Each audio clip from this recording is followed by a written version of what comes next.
CO2 का उत्सर्जन इतना ज़्यादा हो गया है, CO2 का उत्सर्जन, कि समुद्र जो सोख सकती थी CO2 को, उसकी क्षमता खत्म हो गई है। अब CO2 की मात्रा अगर बहुत बढ़ गई ना तो समुद्र का लेवल उठेगा, क्योंकि ना अब देखिएगा, आप खुद से फील करते होंगे, ठंडी का समय अब घटते जा रहा है। अभी नवंबर तक में लोग पंखा चला रहे हैं, जबकि आज से 20 साल पहले, अब आप लोग तब छोटे होंगे, लोग नहीं थे, लोग कई को तो होगा ही नहीं सब 20 साल पहले। हाँ, तुम काहे बोलता है बीच में? तो 1998-97 की बात अगर करेंगे, उस समय कोई 97-98 के कुछ कुछ होगा सब। हाँ, बाकी सब तो ज्यादातर सन 2000 या उसके बाद का है। हाँ, उससे पहले वाला कितना है लोग?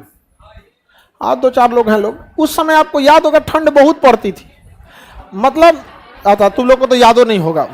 ओ माय गॉड, आप लोग अभी बहुत,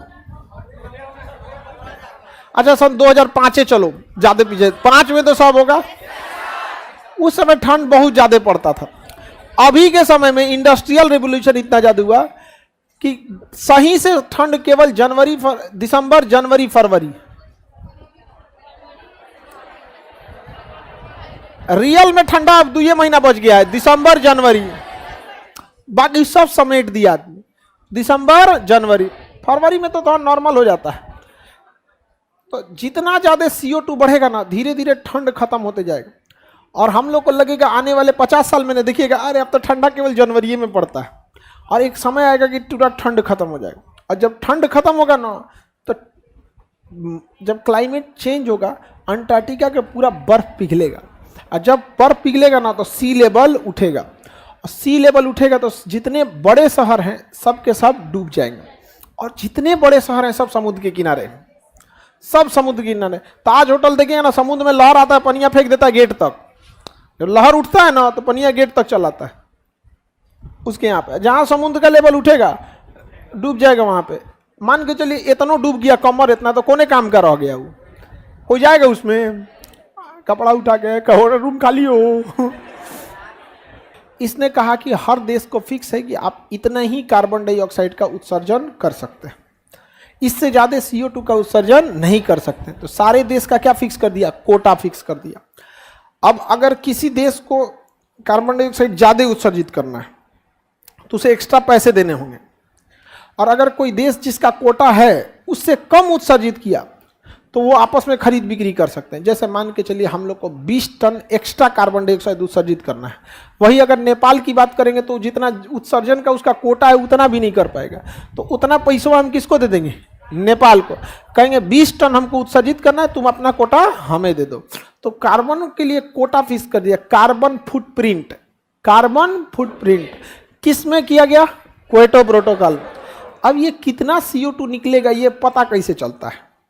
तो ये पता चलता है ईंधन के जलने से, कि आपने अपने साल देश में कुल कितना कोयला बेचा, कितना डीजल बेचे, कितना पेट्रोलियम बेचे, सारा हिसाब निकल गया। बाकी लकड़ी उकड़ी से कोई खास इफेक्ट नहीं पड़ता, ज़्यादा इफेक्ट उससे नहीं पड़ता, क्योंकि वो नेचुरल चीज़ें हैं ना।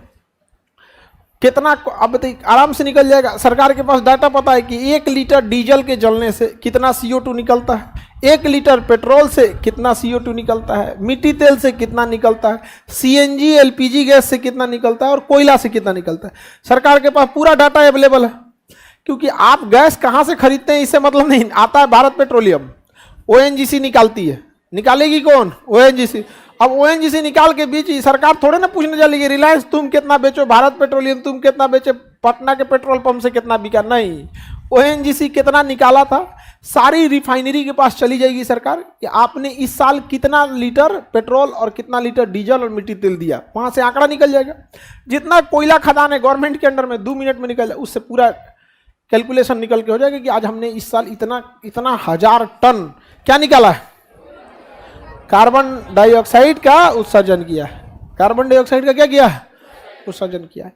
अभी चाइना सबसे आगे चल रहा है उत्सर्जन करने में।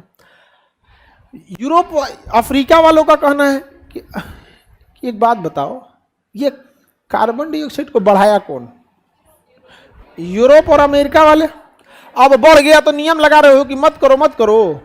ये होना चाहिए ताकि इन लोगों को एक्स्ट्रा। अब देखिए ये इतने खचरा हैं सभी सब, ये अमेरिका यूरोप वाले कहते हैं से कार्बन डाइऑक्साइड का उत्सर्जन मत करो, ठीक है।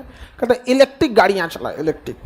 अब इलेक्ट्रिक पैनल का जो सर्किट होता है या जो उसकी टेक्नोलॉजी है वो टेक्नोलॉजी अभी नई नहीं है।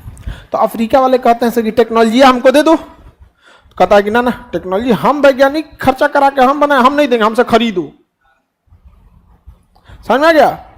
इन लोगों को घुटनों पे झुकाना नहीं आता। यूनियन बना के कह देता कि हम क्योटो प्रोटोकॉल नहीं मानेंगे, एक के शर्त पे मानेंगे कि हमको वो टेक्नोलॉजी दिया जाए यहाँ पर।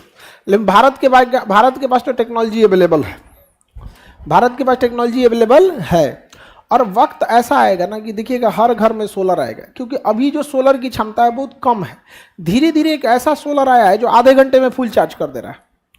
अब रिफाइन होते जाएगा। पहले देखिएगा इतना बड़ा मोबाइल होता था और उसमें कोई सिस्टम नाम का चीज नहीं होता था, एक सांप वाला गेम होता था बस। आज इतना बड़ा मोबाइल में जो पूरा दुनिया है, कॉपी किताब रखने की जरूरत नहीं, उसमें लिख सकते हैं लोग। तो लिखने वाला आ गया ना। अब पहले हम लोग को कॉपी कलम रखना था, अब मोबाइल में कलम है, नहीं जो कोच के उसी पे आदमी क्या करता है लिख देता है, अब फिर रख लिया आदमी कोच काच के, चल गया। हमारा कलम में भुला गया था, वो दूसरा लेना पड़ा।